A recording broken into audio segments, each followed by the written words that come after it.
Good evening, everybody. It is my pleasure to welcome you. For those who have your cameras on, give me a thumbs up if you can hear me. Excellent, wonderful, wonderful.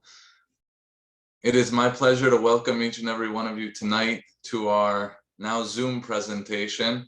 I'm glad everybody is safe and sound at home and that the storms didn't end up being what we fear they would be. Although maybe we were meant to have this presentation at home, with a cup of Moroccan tea by our sides. Maybe that's what was intended here.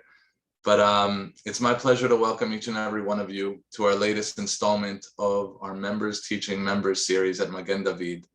The Members Teaching Members series started 9 years ago. We're in our 9th year, where we've sought to spotlight the tremendous knowledge and experience base of our members and their extended networks.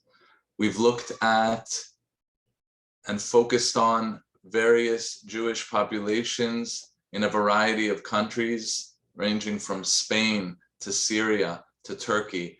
We've looked at and had university lecturers talking about geopolitical affairs related to the Middle East and Israel.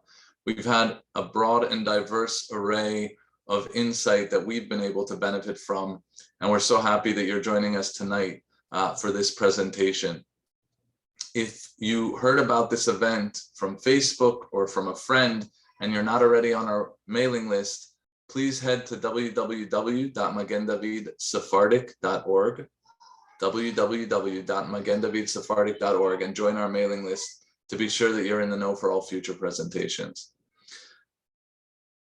My name is Elliot Toda. I have the honor and the pleasure of serving as the president of Magen David, and it is truly a pleasure of mine to introduce Isaac Malka, tonight's speaker, who has now broken the record for the youngest Members Teaching Members speaker as part of our series.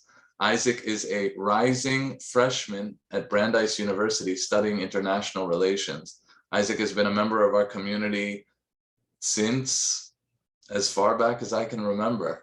And it's amazing to see the wonderful and mature and amazing gentleman that he has become.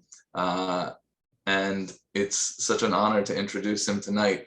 Isaac got to spend 1 year living in Rabat, Morocco, as part of a US State Department scholarship. And I'll tell you, he embraced every moment of it. When I was announcing this talk last Shabbat, I actually had to speak about the culture shock that he experienced coming back to America. The land that he had grown up in, he actually had to experience culture shock coming back here, having been so immersed in Moroccan life. So without further ado, thank you all again so much for joining us. The entire program is expected to last an hour or so with some question and answer time after the presentation. And with that, I present to you Isaac Malka. Isaac? Thank you so much, Elliot.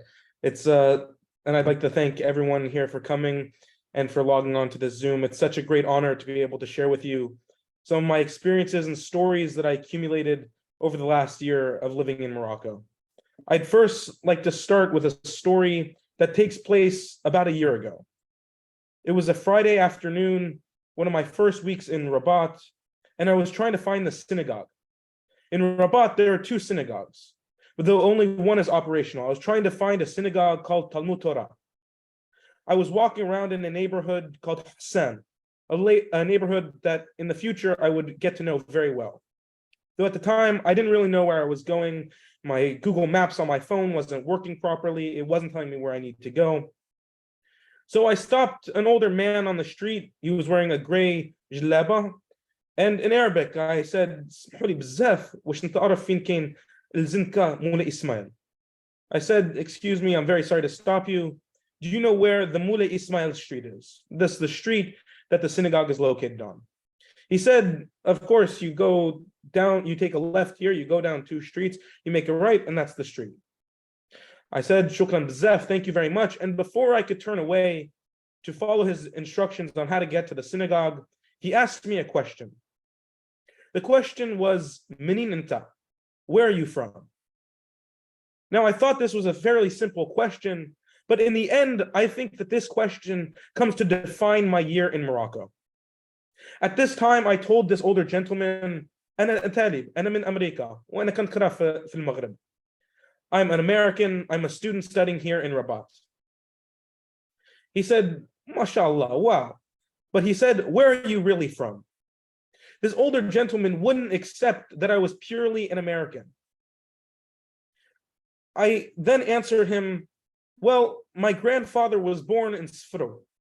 Sfro is a small city in the foothills of the Atlas Mountains near Fez, the large city in Morocco.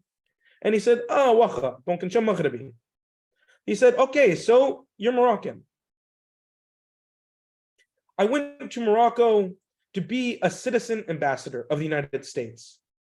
I went to build cross-cultural relationships and spread the goodwill of the United States. I was there not to do the high-level diplomacy of the embassy, the foreign ministry, or the State Department, but I was there to make relationships with people and to tell them about the US and American culture. And when I got there, it was sometimes difficult for me to do this because I felt that many people viewed me as a Moroccan, not as an American. But what I learned is that my family's history in Morocco was pivotal in making the relationships and connections that I was sent to Morocco to form. Whether it was meeting my host family for the first time, or sitting with a stranger drinking tea in a cafe, or asking an older man on the street for directions to the synagogue, I was asked the same question over and over again. Manin enta, where are you from? When I first arrived, my answer was simply, Ana min America. I'm from America. But people in Morocco would not purely accept that I was American. And when I added my grandfather was born in Sfru, people's responses revealed a new aspect of my identity. They said, you're Moroccan, Inta Maghribi. Why didn't you just say that? Or they would say, Inta wul blad. They said, you're Moroccan. Never let that leave you and never let anyone tell you differently. I would like to share my screen to have a presentation here.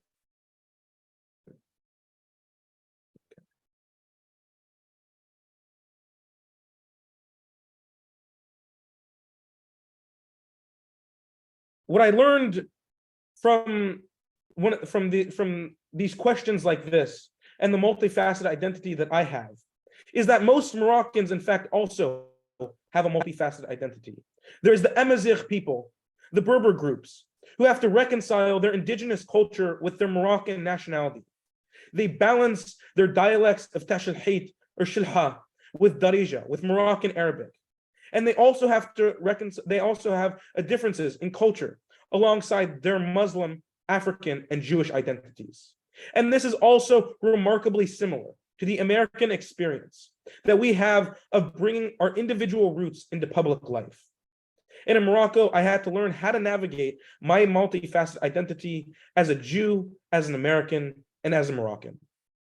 This evening, I'd like to share with you some of my experiences of being a Jew in Morocco and how I navigated this multifaceted identity, as well as tell you about a capstone project that I completed in Morocco in which I studied the Jewish quarters or Mellahs of several Moroccan cities. Before, I'd like to talk about how I lived in Morocco. I lived with an incredible host family pictured here. They were some of the kindest, most wonderful, generous people that I came across in Morocco.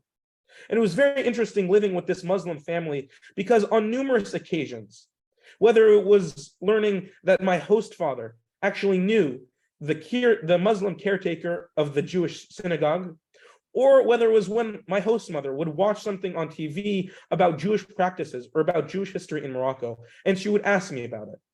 It was times when we were eating tagine together for dinner that she would say, oh, I saw that there's a Jewish holiday next week. What is it? And I was able to share with my host family an incredible and large part of my identity, just as they were able to do with their Muslim identity. As part of my time in Morocco, as I mentioned, I completed a capstone research project on the history of Mellahs in 3 different cities in Morocco and how they changed since the Jews left. I studied the Mellahs of Rabat, Tetouan, and Sfro. A Mellah is a part of almost every Jewish city in which, prior to the early 20th century, Morocco's Jews were forced to live in these spaces.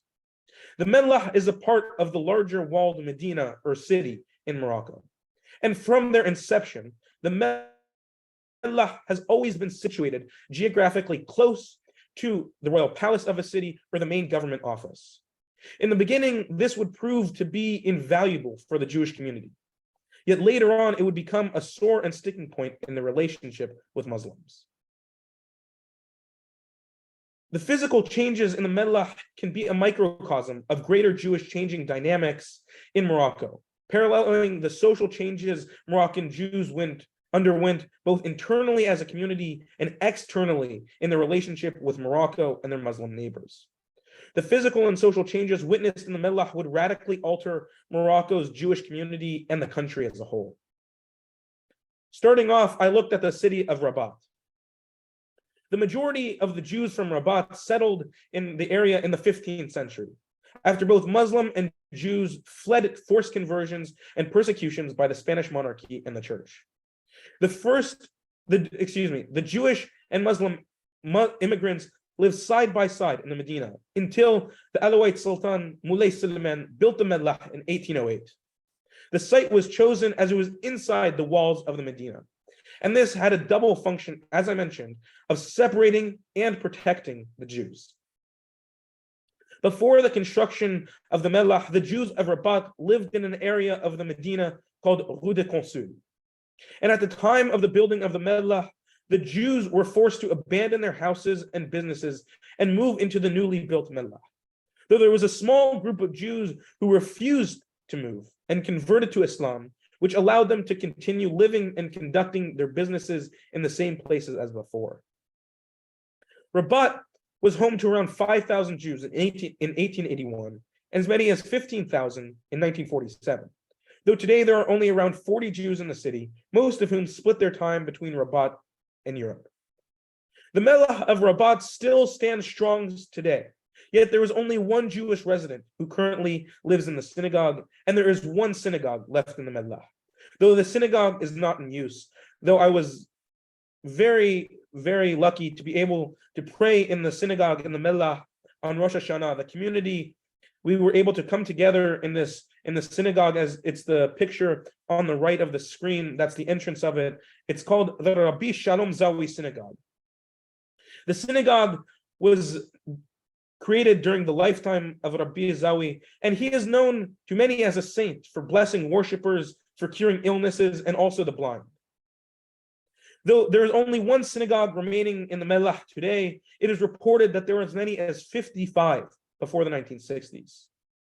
And today, one can tell that they're in the Mellah when they look up at the street signs. The signs of the Mellah bear the names of famous rabbis or synagogues that were on these streets. There is one street in particular named Drb Slat al-Jadid, Street of the New Synagogue.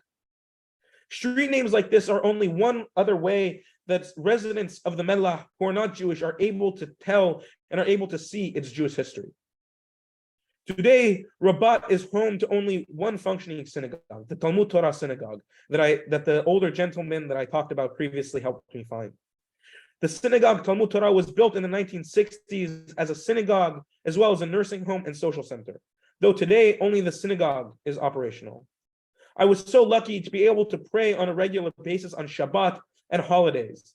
The community was so warm and welcoming. I had numerous Shabbat meals and holiday meals at community members' houses. It was an incredible experience. As well, in recent years, the synagogue has become a welcoming place for dignitaries like the Wali or the governor of the province of Rabat, Saleh, and Kenitra, who I was able to meet when we welcomed them right before Ne'ilah on Yom Kippur. The next city that I was able to research and travel to was the city of Tétouan. Tétouan was the capital of the Spanish protectorate of Morocco. And the Mellah of Tétouan is very interesting because it is relatively new in the grand scheme of Moroccan Jewish history. In the year 1807, the then Sultan Moulay Suleiman ordered that all Jews leave al-Mellah al-Bali, the old Mellah. The Tétouani Jewish community was forced to leave and sell all of their property. They were then forced into a new space and to create the new Mellah, al-Mellah al-Jadid. This Mellah still stands today. And it was the first time in the history of Tetuan that the Jews were forced to live segregated from their Muslim neighbors. The Sultan ordered that an exclusively Jewish quarter be created, Al-Mellah al-Jadid. Today, the Mellah is inhabited by Muslim Moroccans, and there are reported to be as few as 5 Jews left in the city. And today there is only one synagogue left. The synagogue bears the name of Rabbi Itzhak ben Walid. Itzhak ben Walid was a very famous rabbi and believed to be by many as a saint. Itzhak ben Walid was pivotal and perhaps one of the most important people in the creation of the Moroccan Alliance Israélite Universelle schools. He worked with a Parisian-based organization to create Jewish schools in Morocco that would go on to educate thousands. It is very interesting, the Mellah of Tetuan. Similarly to the street signs that can be found in Rabat, there are street signs for different rabbis and different people and different synagogues that were once found. But as well, the street signs in Tetuan bear the names of different cities in Israel. You look up, you can see Zinqat al-Quds, you can see different Zinqat Beersheba, you can see streets bearing the names of cities in Israel. It's very interesting to be able to see that. And the last city that I was able to travel to and research for this project was Sfru. Sfru is not only very important in the history of Moroccan Judaism, but is also incredibly important to me. The city of Sfru is where my grandfather was born and raised. And I was able to go to the cemetery and view the graves of my great-great-grandparents. It was an incredible experience being able to do that. And in the 1940s, half of the population of the city of Sfru was Jewish. Not only half of the population was Jewish, but half of the geographic city was Jewish. Half of the city of Sfru, half of the Medina Qadima is the Mellah. Yet after the 1960s, the Jewish population of Sfru decreased significantly. And by the end of the century, there were no more Jews living in the city. After the Jews left the city, the Mellah was quickly inhabited by Muslims, normally moving from the surrounding region, normally members of Amazigh tribes, of Berber tribes who live in the region. And while speaking with residents of Sfru, many of them spoke of happy memories with their Jewish neighbors. They spoke of the coexistence that existed in Sfru. Many recounted stories of playing with Jews in the streets, and even told stories about the food that the Jews would make. And since the Jews' departure from the city, and the Mellah has largely stayed the same in terms of its buildings and architecture. The majority of the buildings and houses stand the same as they did some 60 years ago. Though some of the buildings have been renovated as a nationwide effort to renovate old buildings for fear of collapse. Yet it is still almost the same as it once was. Today, the only synagogue that stands in the city is that in the Habanim school. It can be seen as the picture on the left. The school was built in 1917 with funds collected in the community. It was not like the Alliance Israélite Universelle schools that were built using funds from Morocco as a whole, or France, or any international body. It was strictly by the community. In 1956, the school had 12 classes, 14 teachers, and 650 students. I've just spoke a lot about incredible history that exists in Morocco. And if one thing is certain, there needs to be conservation efforts. Right now, there are many different organizations that are solely dedicated to this. One of the largest ones is the Mimuna Association. This association, its number one goal is the education and the preservation and the conservation of Jewish Moroccan history. They have classes for tour guides to learn Hebrew and to learn about the Jewish impact of Morocco for Hebrew-speaking tourists. They've developed a Holocaust education curriculum because as it stands now in Morocco, there is no Holocaust education in schools. They've also developed at the Al Akhawain University in Ifrane in Morocco a master's degree in Moroccan Jewish history. The organizations like Mimuna and others have done incredible work to preserve the history of the Jews of Morocco. There has also been numerous government efforts to do similar things. In 2016, His Majesty King Mohammed VI ordered that the street names of the Mellahs in Marrakesh be renamed. You see, and after the Jews of Marrakesh left the city, the street names were changed. This is not the case in Rabat, as I had previously mentioned. Yet His Majesty recognized the impact that the Jews had on the city and ordered the names be changed back to their original names. Now you can see where synagogues would have stood, who would have lived on different streets in the Mellah of Marrakesh. As well, in January of 2020, His Majesty opened the Beit al-Dakhira Museum. Beit al-Dakhira means the House of Memories. It is a museum in the city of Essaouira dedicated solely to the preservation of Moroccan Jewish history and the Moroccan Jewish identity. Here is the picture on the left. You can see His Majesty at the opening of the museum with his advisor, Andrea Zulay, who's also his advisor for Jewish affairs in the kingdom. As well, there is also a museum in Casablanca dedicated to Moroccan Jewish history, the Moroccan Jewish Museum. And these have been, for a long time, the only Jewish history museums in the Arab world. It is incredible to see these in Morocco. One thing that I had to do while I was in Morocco was stay Jewish.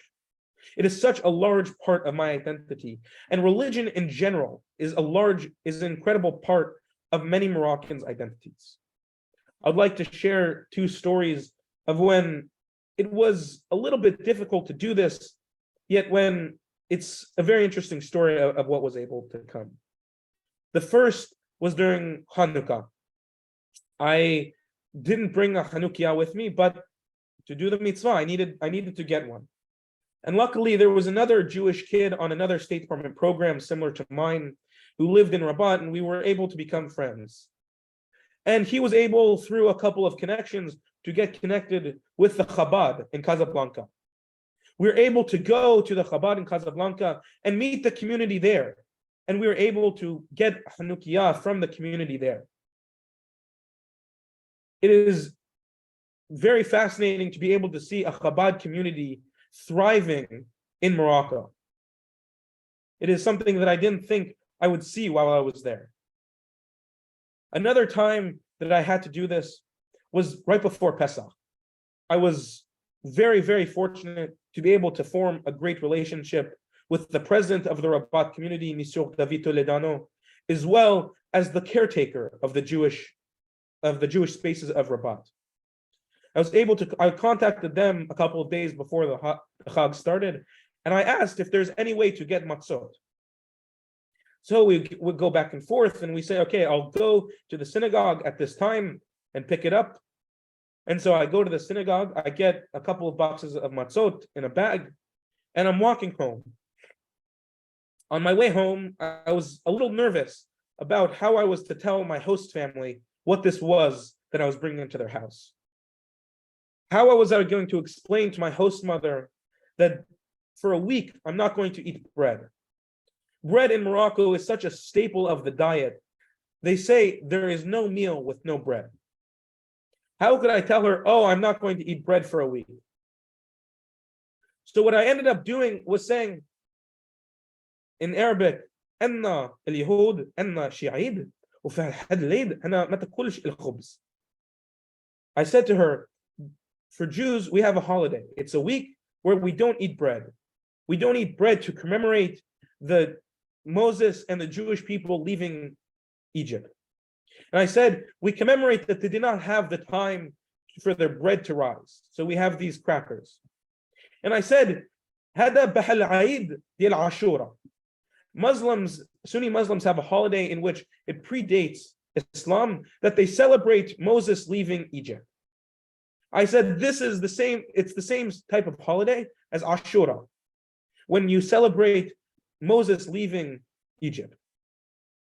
is an incredible thing, because though I was so worried about her reaction to this, she was so happy that I was able to share this with her. She was incredibly grateful that I was willing to share this large part of my identity. And they did the same thing during Ramadan.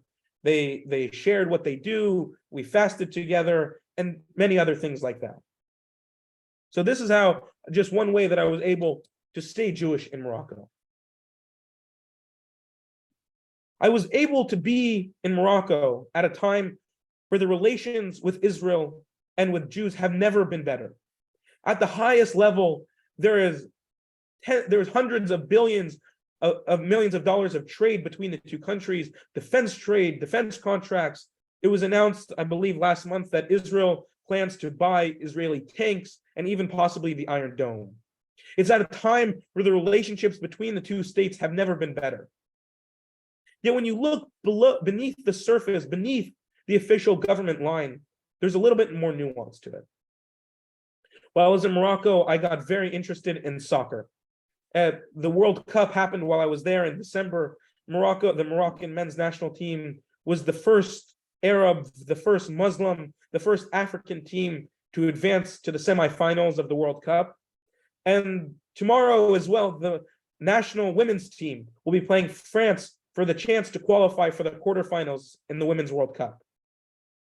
I also became very interested in domestic soccer. There's one team called Raja Casablanca. It's the team in Casablanca. And the teams in Morocco, the fans, they all have songs and chants. The one song of Raja Casablanca that I would like to focus on is called Ya Habib Ya Palestine. They say, from the oppression of the enemy brothers and the greedy Jews, where are the Arabs to take care of us? This is a quote from the song. And it is interesting because when you talk to some people, this is the view that you get. You get the view that they don't like Israel, they don't like the Jews. Yet when you talk to someone else, it is the total opposite. They're our brothers, they're our cousins, we live next to them, we would eat with them, they were our neighbors, we love them. So depending on who you talk to in Morocco, you'll get different stories about relations with Israel. And as well with the Jewish population. I would now like to play a short video of a speech that His Majesty King Mohammed VI gave last year around this time on the anniversary of the revolution of the king and the people. And then as well, after the clip, I will translate the video.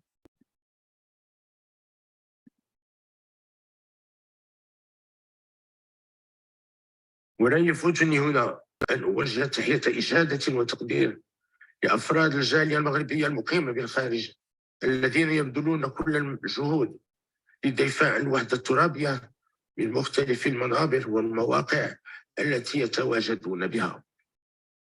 والمغرب والحمد لله يملك جالية تقدر بحوالي 5 ملايين إضافة إلى مئات الآلاف من اليهود المغاربة بالخارج في كل أنحاء العالم. In this speech that was televised all over the country, His Majesty says, "Dear citizens, Morocco, by the grace of the Almighty, has an expatriate community of about 5 million people, in addition to hundreds of thousands of Moroccan Jews all over the world. Moroccans abroad are quite special in that they are deeply attached to the homeland and they are strongly committed to the nation's immutable values. And they're also keen to serve the country's best interest, notwithstanding the problems and hardships that they're facing. The firm human bonds as well as pride taken in belonging to Morocco are not limited to first-generation immigrants. They're passed on from one generation to the next, up to third and fourth generations." I think in this last paragraph, he sums it up perfectly. Many of us here today spent a fraction of our life. Maybe it was a fraction of our parents' or our grandparents' lives in Morocco. Yet it has still stayed so close to us. It has still stayed such a large part of our lives. And I believe that Magen David has been pivotal for so many of us in keeping with our Moroccan heritage and customs. Whether it's through tefillah or the different halachot that we follow or our chazanut, Magen David has been pivotal in allowing us to keep our Moroccan identity and as well navigate our identity of being Moroccans and Americans and Jews all in one. Thank you so much. It was a great honor to be able to speak to you tonight and share with you some of my stories over the past year. Well done, Isaac. That was wonderful. Kol hakavod. If anybody would like to ask questions, towards the bottom of your screen, you're going to see a button called Reactions. And associated with that button is a small arrow where, oh no, if you click on that button, if you click on that button, you'll see the Raise Hand button. So anybody who would like to ask a question, please click on that Raise Hand button, and I'll go through and I'll try to work our way through the questions here. But I'm going to take advantage and ask the first question myself. Isaac, you said that the community in Rabat had gone from 15,000 to 40. You made reference to Chabad being active in Casablanca. So of the Jews that have remained, who are these people? Is it primarily an aging population that never wanted to leave? Are they people who have come back to repopulate Morocco? What did you find in terms of the Jews who have stayed? What I was able to see is that the majority of the Jews are of an aging population.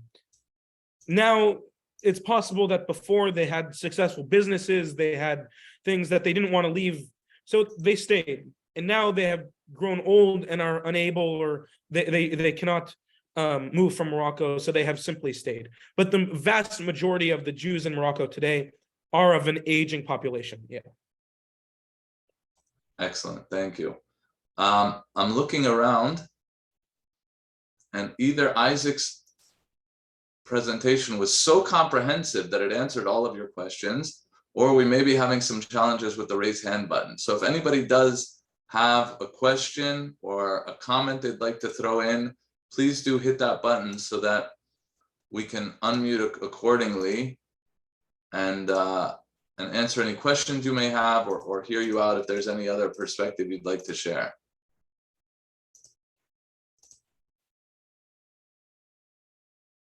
Or maybe they can raise their hand on their screen. Yeah, if you do have your camera on and you'd like to raise your hand, I'm trying to, oh, yeah. Here we go. Who's it? Yeah? Yeah, go ahead. Elliot. Yes, sir. All right. My name is Michel Suissa, and I really appreciate your beautiful experience in Morocco, in Rabat, and in Sefrou. I was 15 years old when I went to Sefrou with my best friend, Haim Arosh, that grandfather lived there. And, you know, the cherries, it was very famous for the cherries and so forth. But the presentation is perfect. Your trip was fabulous. I just want to veer off to a different suggestion. The problem with the Jewish population in Morocco have never been with the government. Basically, the government always protected the Jewish population. I think the issues with the Moroccan Jews left, like we are, is that we are the last of the Mohican. And I've been to Morocco a few times, and the older generation of people that you have mentioned, you know, it has not been the same experience for me, because when I went back to Morocco, I felt like it was definitely a Muslim country, 100%. And when I grew up, it was not like that at all. It was not like that. It was very French, very very, much more Jewish people, a lot more synagogue, and he was fluent. And the association that we had at the time, knowing every neighbors in Casablanca, in Marrakesh, in Fez, the dynamic was a lot stronger that you have experienced. And that's what I guess I'm missing the most. When I went back there, it was not the same. It was not the country that I grew up with. It was not the people. And if you didn't grow up in Morocco, you couldn't have experienced that. Although you've experienced maybe finding one Jewish synagogue, but with only 5 members to attend to it, it was very sad to me. And the saddest part is I went to see a Jewish family that lived next to my house in Casablanca on Boulevard d'Enfa. And it was a Jewish family, very successful, that I've known my whole life. And what struck me, Isaac, was the fact that the mezuzah at the door was inside the house, not outside the door. So the 2,000 Jews left in Morocco, in my views, are not free in that country. Although the government means well, I just don't think that they live freely as Jews, as we do here in Rockville, Maryland, or in the US, or in striving Jewish community in Montreal, Canada, where I moved to first after I left Morocco. Otherwise, your presentation was fabulous. Thank you. Thank you. I would respond with saying the communities all over Morocco have absolutely changed because of the limited members. When there is a community where there was so few members, it is so difficult for them to keep up the same practices and the same way of and the same community that they used to have. And I think that is a very big issue that faces all of the communities of Jews in Morocco. All right, excellent, Isaac, and thank you, Monsieur Suissa. We're going to go to Steve Hausman. Steve, are you there? Steve, if you're there, you should have the option. Oh, there we go. Okay. Yes, this is Fran. I'm with. Go ahead. Lecture cost to you, Isaac, was beautiful. Thank you so much. I have a personal question for you. Did you ever have a time when you were there where you were there any circumstances that caused?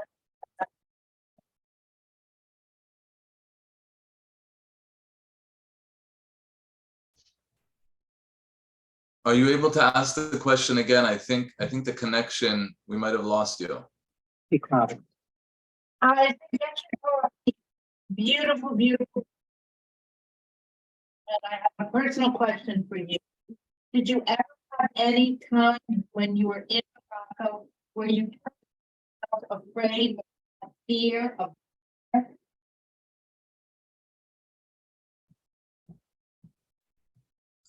I'm sorry, you cut out at the end again. I think the question is, did you have was there ever any point at which you feared for your safety? I would imagine as a Jew, it's being asked in the context of as a Jew. Yeah. There were times, very few times, where I possibly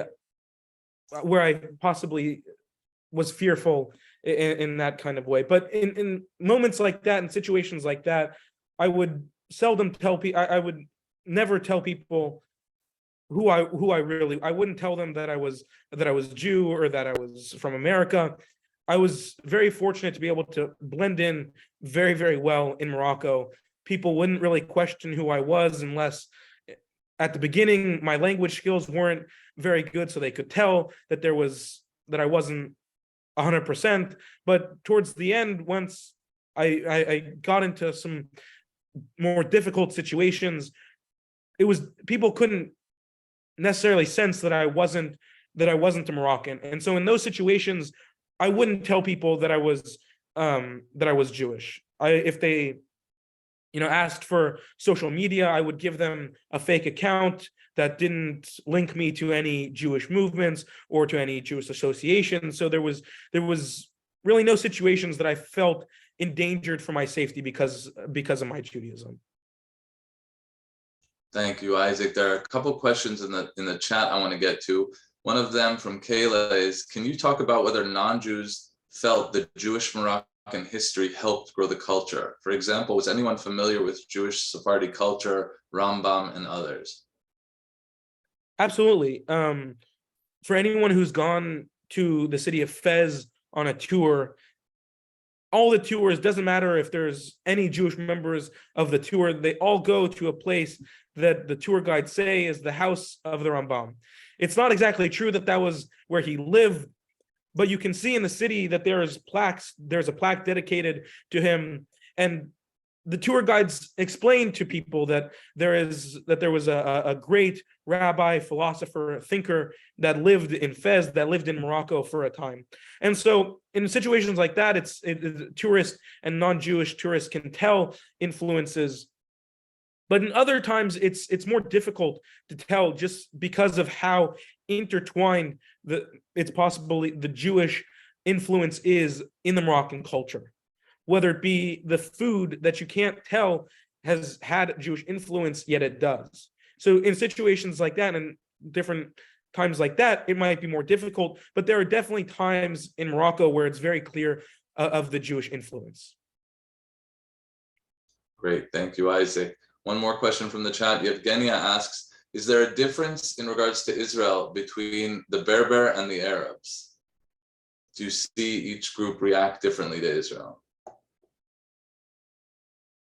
It's difficult to answer this question simply because it is difficult to be able to differentiate the two groups.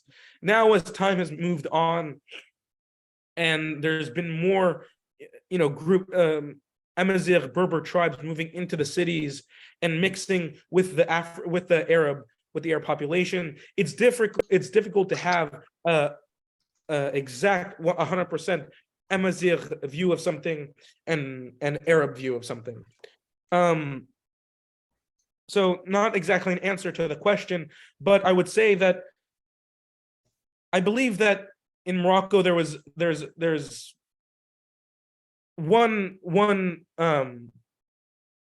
obviously people have different views of things, but the groups like that do not differentiate how people view the issue of Jews. Yet many Amazighs are believed to be descendants of Jews.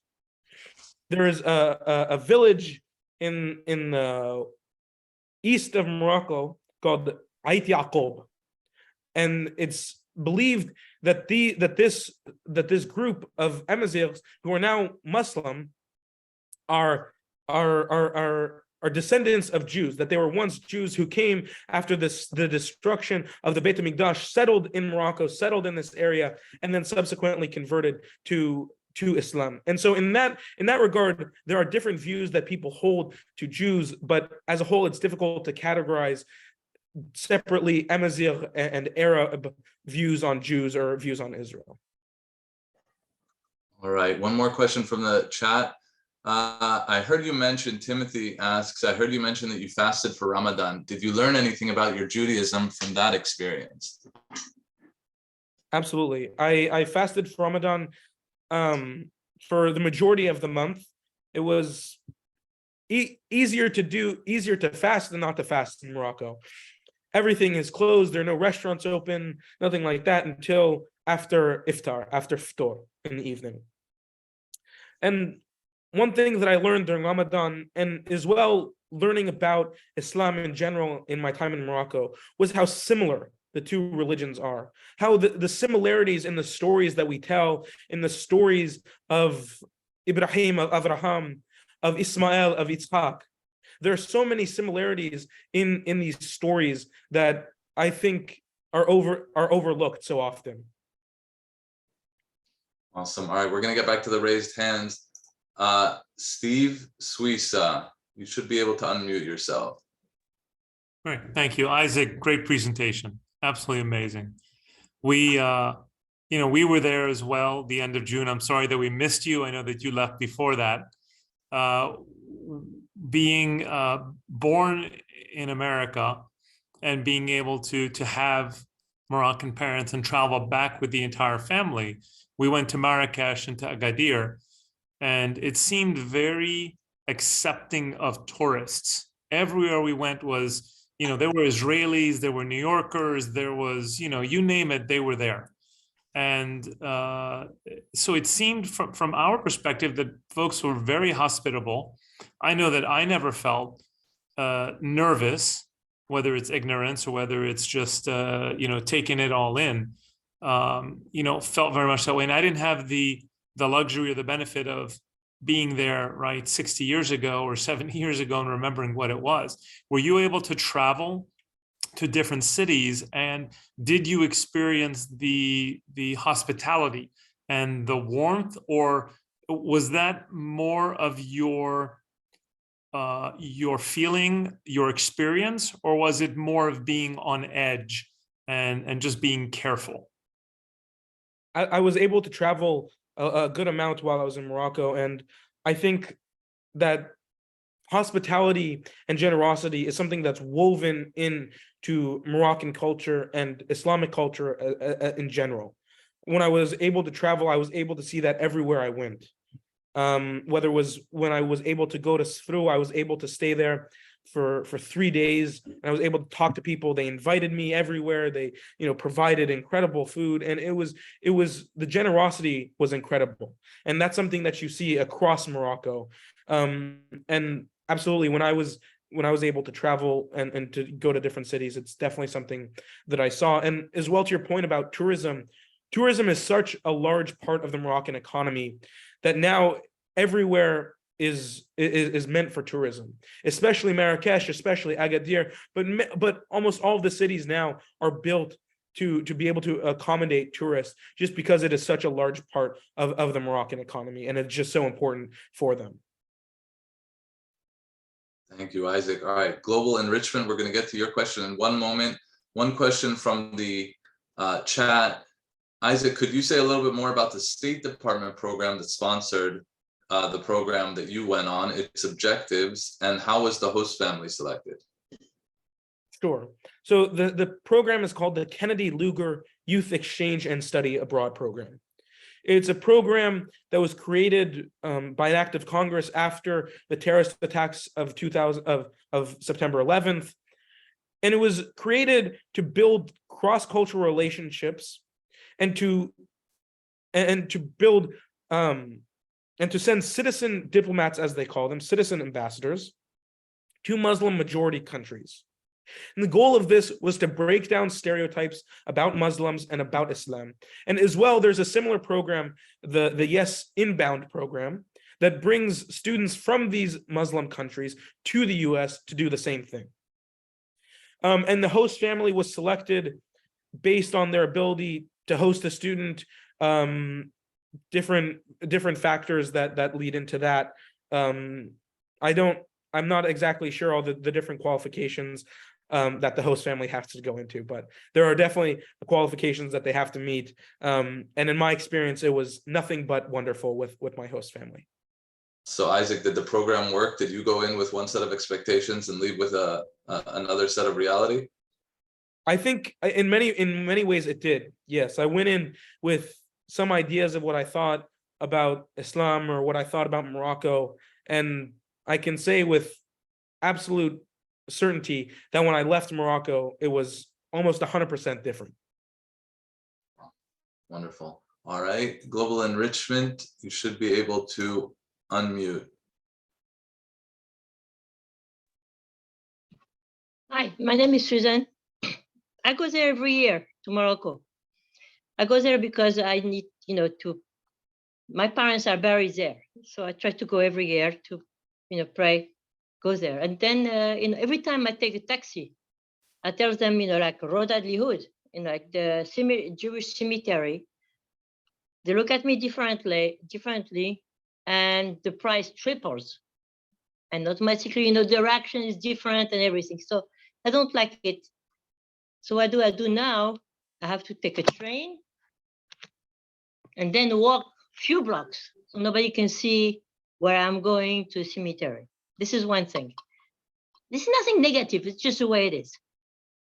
By the way, your presentation is beautiful. So another way, last year, we tried to go to a pilgrimage. Moulay is in Atlas Mountain. So from Marrakesh, you can go to the mountain. So we wanted to take taxi. It was with my son. And so we wanted to take taxi. So I dealt with him. I want to go to Erie. Okay, where is Erie? Fine, he find out, no problem. How much it will cost? He told me 500 dirhams, $50. I said, no problem, I pay you. And that's it. So as he went there, probably around half an hour before, he was asking people, where is Erie? So people look at me and they say, oh, this is a Jewish things, Jewish pilgrimage there. So that's price changed. It's no more 500 dirham. It was 1,500. It was 1,500 dirham. I said, okay, I pay for it. Then he started to be very nervous. And on the way, you know, the police stopped him because it was a speed. They gave him tickets, and he asked me to pay for a ticket. I said, why should I pay for a ticket? This is yours. Anyway, to make story short, you know, he took me there, but he was not, you know, going back, we went back with David to another route. We took the bus and we took a taxi with everybody. It's like, you know, we're not Jewish, which is there. It's like Moroccan people, Arab, tourist Arab. So it's many, many, many examples like that I have. Now we go there, it's like, you know, we're Muslim. Muslim coming from another country, Muslim coming from America. And this is beautiful, and they treat us beautifully. This is the way it is. Nothing wrong. That's it. Yes, absolutely. There are obviously instances and times where people in Morocco can be hostile to Jews traveling there or even living there. What I talked about in my presentation was only things that I experienced. And I'm very fortunate to not have experienced things like that. But I am well aware of times and instances where there have been malice towards Jewish tourists or Jewish citizens living in Morocco, of course. I think that unfortunately that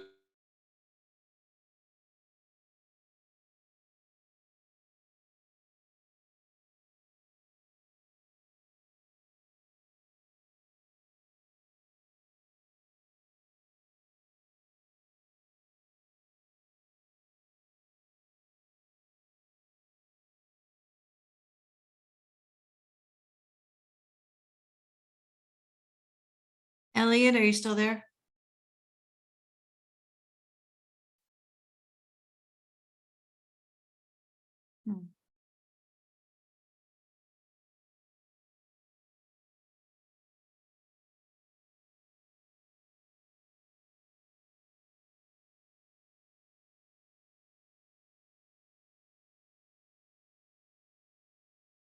All right, well, it looks like we might have unfortunately lost Elliot. And I don't see that there's any more questions here. Oh, can you say a little bit more about the State Department program that sponsored you, its objectives? Yeah, I did answer that one. Okay, all right, so then I think we're done. Okay, if anyone else has any other questions, please either send in the chat or raise your hand. I'd be happy to answer any other questions. All right. I don't see any more questions, and I don't see anything except kol hakavod to you. So I guess that's it. I'll sign off for Elliot and say, Isaac, thank you so much. That was a wonderful presentation, and I'm reading all the comments from people. People are asking for the email recording already, so thank you very much. It was very much appreciated. Thank you. And thank you everyone for logging on today. It was a very big honor to be able to share with you my experiences of living in Morocco. Thank you so much. Okay, bye-bye.